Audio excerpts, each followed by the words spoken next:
না, এটা কোনো কিছু হলো বলো তো দেখি। হ্যাঁ লতিফা, এটা কিছু হয়?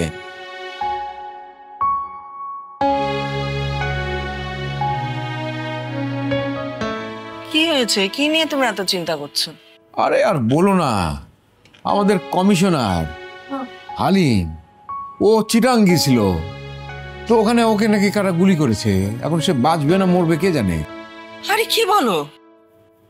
হ্যাঁ তাই তো বলছি, মানে মানুষ একদম কোনো ভরসা নাই, কার যে কখন কিভাবে মৃত্যু হবে। কেউ মরে অসুখে, কেউ মরে অ্যাক্সিডেন্টে, কেউ মরে বার্ধক্যে, আর কারো কারো যাদের কোনো কিছুই হয় না তাদেরকে অন্য মানুষ এসে মেরে ফেলে। এটা কোনো কথা বলো? মানুষ কি শুধু অসুখেই মরে? মানুষ সুখে মরে না কি?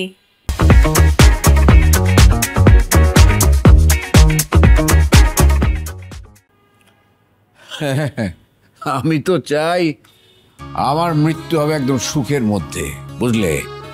মানে আমি থাকবো তখন পৃথিবীর সেরা সুখী মানুষ, আমার চারপাশে যারা থাকবে তারাও থাকবে সুখী মানুষ।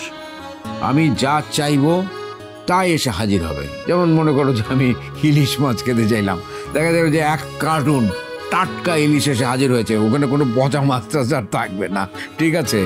তারপরে আমি ধরো দেশ বিদেশে ঘুরে বেড়াবো, হ্যাঁ, তারপরে একদিন হুট করে চলে যাবো। এটাই হলো আমার ইচ্ছা। রাখো তো তোমার সুখের চিন্তা, আমি যেটা বলি সেটা শোনো। জাহিদ কিন্তু যখন তখন পোস্টিং নিয়ে চলে যাবে। তুমি মিন্টুকে বলেছো যে এ বাড়িতে থাকা যাবে না? হ্যাঁ বলেছি, কিন্তু ও বোধহয় এত তাড়াতাড়ি যেতে পারবে না। আরে কি বলো? এটা বললে তো হবে না, আমাদের অসুবিধা আছে।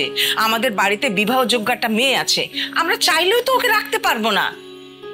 এটা বোঝে না কেন সে? না সেটা বুঝবে না কেন, কিন্তু মুশকিল হচ্ছে কি, মানে মানুষের প্রয়োজন এবং অসহায়ত্ব মানুষের বোঝার ক্ষমতাটাকে একদম নিশ্চিহ্ন করে দেয়। সে তখন অনেক কিছু চাইলেও করতে পারে না। দেখো, আমি এত কিছু শুনতে চাই না। জাহিদ যাবার আগে ওকে এই বাড়ি থেকে চলে যেতে হবে, এটাই আমার শেষ কথা। আচ্ছা ঠিক আছে, আমি দেখছি কি করা যায়। তুমি রেস্ট নাও, রেস্ট নাও, শুয়ে থাকো, শুয়ে থাকো, শুয়ে থাকো, শুয়ে থাকো।